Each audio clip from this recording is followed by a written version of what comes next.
Senator Murphy. Thank you very much, Mr. Chairman. In response to a question about global vaccine efforts, Mr. Grigsby said that we're rooting for these efforts, and I'll maybe direct this question to Mr. Richardson because it probably matters more what the Secretary of State thinks about this than the head of the CDC. Why should we just be rooting for these global vaccine efforts? In fact, we could be part of these global vaccine efforts.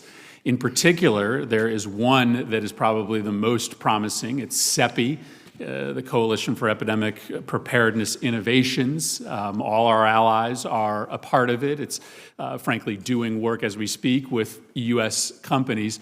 The legislation that Senator Risch and I have would authorize the United States to become a partner with CEPI and put money behind that effort. So what's the administration's specific position on the wisdom of joining this particular global vaccine effort? It just seems to be a lot smarter for us to be at the table. So if CEPI is the one that produces a vaccine, that we have something to say about where that vaccine goes and who gets it first.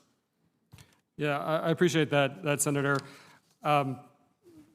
CEPI plays an important role, certainly. Gavi also plays an essential role. The administration just made the largest pledge ever for an American government to Gavi of $1.6 billion.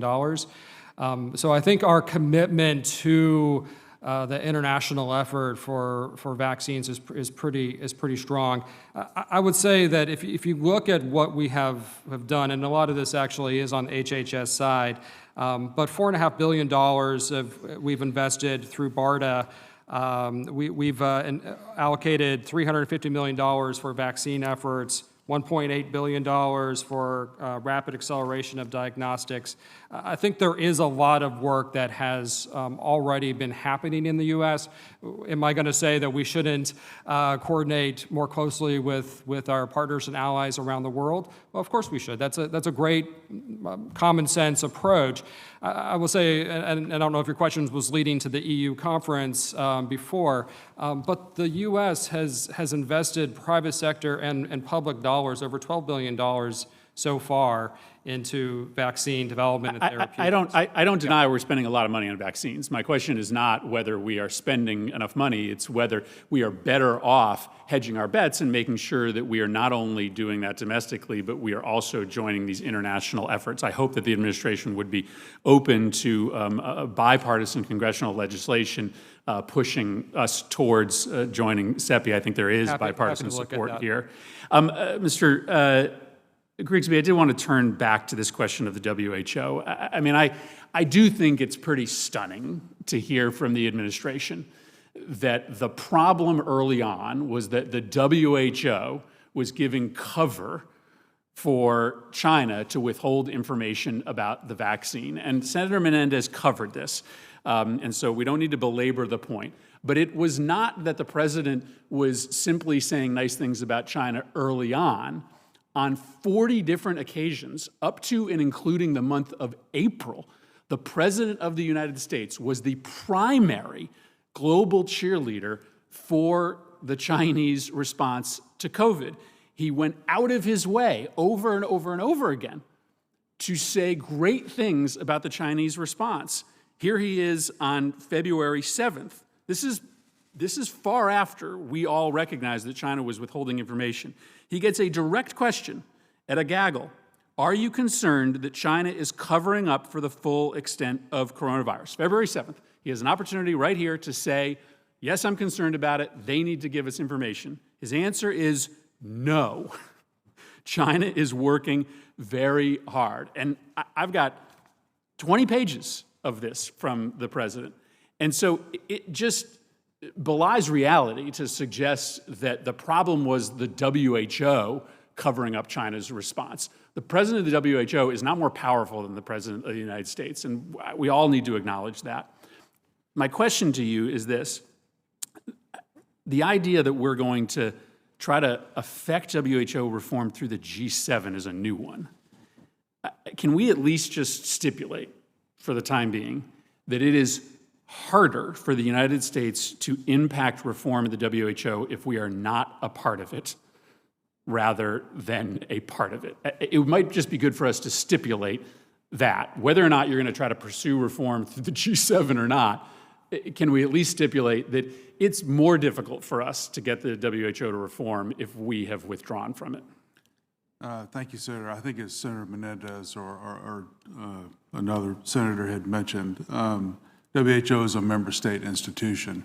Our conversations with the G7 are important because it really represents the most significant and influential donors to the World Health Organization. I would say that if WHO and other countries do not want to see the United States leave WHO, there's no doubt about that. It's important for WHO to embrace these reforms and at the appropriate governing bodies meeting for member states to take these reforms up and approve them. There's one country that is desperate for the United States to leave the WHO, and that's China. They are going to fill this vacuum. They are going to put in the money that we have withdrawn, and even if we try to rejoin in 2021, it's going to be under fundamentally different terms because China will be much more influential because of our even temporary absence from it. And any other construction of reality is just putting the United States in a very, very dangerous position. Thank you, Mr. Chairman. I guess I would say to that, sir, that the U.S. has been the most generous donor to WHO really since the beginning. It's been remarkable, the increase in China's influence within WHO really over a long period of time. That's been with the United States in WHO and being the most generous contributor to WHO. So the President made a bold decision. There's no doubt about that. Personally, I hope that it will get the attention of the leadership of the World Health Organization and that the scenario you just described will not come about. That's at least my hope. I just finally note, we were continuing to fund the WHO for the last 3 years, but we left our seat on the board vacant. So it doesn't take a lot of imagination to figure out why China was able to get more influence if we were sending money but not sending anybody to sit on the governing board. So we invited, listen, I'm not defending the fact that WHO has gotten closer to China, but we essentially invited the Chinese to step in and fill the shoes of the United States, given the fact that we weren't sitting on that governing board. Senator, I actually have something to do with that, so I would like to respond to that. I'm actually the alternate board member, and I'm sure I don't do nearly as good a job as a Senate-confirmed person, but that seat was not vacant, I assure you. And in fact, Ambassador Bremberg or his predecessor, the ambassador in Geneva, they're always there to fill that seat. And Dr. Joie, who's the Assistant Secretary of Health, he was actually nominated, I think it was 2017. So he was nominated a long time ago, and we sure do wish we could have had him confirmed sooner, but he was just confirmed a couple of weeks ago. He was nominated last year and had to be renominated again this year. All right, well, I won't get into an argument over whether it is more effective to have Senate-confirmed positions or not. I would obviously argue that it is. I'm well over my time. Thank you, Mr. Chairman.